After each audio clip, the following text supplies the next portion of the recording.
Former New York Mayor Rudy Giuliani was reportedly behind the effort to organize fake electors to send to Washington, D.C. to, of course, certify the election for Donald Trump, even though we know that he didn't win. And so this was part of Donald Trump's 2020 election theft attempt. And so, look, we know that a number of state-level Republicans across states like Michigan, Wisconsin, Georgia, and others have sent in fake electoral certificates to the National Archives. They literally have it, and they're like, hey, these aren't real. Why did you send them? Like, who sent them? In fact, in Michigan, that certification was rejected because it didn't even have the official state seal, whereas in another state, they literally had to tell the group that sent it in, stop using our seal.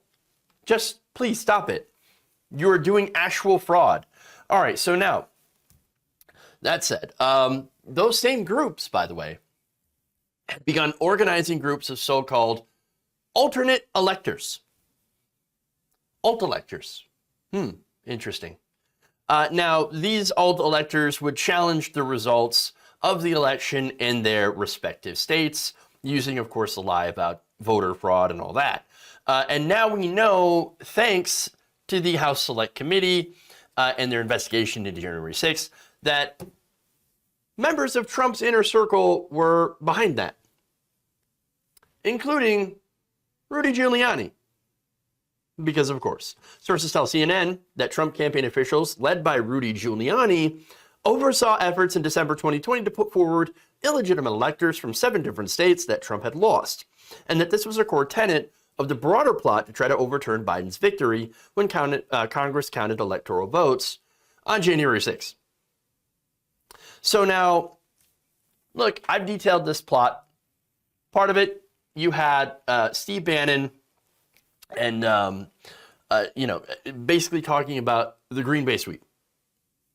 And that's where Pence was supposed to reject the certification based on the big lie about voter fraud and the existence of like drop boxes and then, ballot harvesting. Ballot harvesting is such a terrible thing. Is it though? You just give somebody else permission to pick up your ballots. That's really it. And of course, all that other stuff made voting easier during the pandemic. But Republicans are like, no, that's fraud because you changed your rules during a pandemic. Interesting. And so, how dare you make voting easier? How dare you do that? You're supposed to make it harder because when it's harder, we win. Stop making it too easy. I guess we're just going to have to try to steal it now. And that's what they're doing. Now, lucky for us, it didn't work this time. Likely because of how dumb these people actually are. How dumb and disorganized. Nonetheless, there's still a danger. But let me just give you an example of how stupid they are. One fake elector from Michigan boasted at a recent event hosted by a local Republican organization that the Trump campaign directed the entire operation. Here she is. This is Michonne Maddock. We fought for investigations into every part of the election we could. He fought for a team of people to come and testify in front of the committee. We fought to see the electors. The Trump campaign asked us to do that. I'm under a lot of scrutiny for that today. And my husband has, he's suffered for that a little bit in Lansing because it's not very popular. But, when you represent the whole state of Michigan, that's what I see it now. That was a public event organized by the conservative group Stand Up Michigan. Well, now we know, of course, not only are they broadcasting it in public, hey, we made fake electors that were literally trying to fraud our way into reinstating Donald Trump, even after he had legitimately lost an election. They're just out there telling you, we did it. Yeah, of course we did it. Well, what are you going to do about it? What are you going to do about it? Well, that is a good question. What are we going to do about it? Right now, the Democrats are like, I don't know.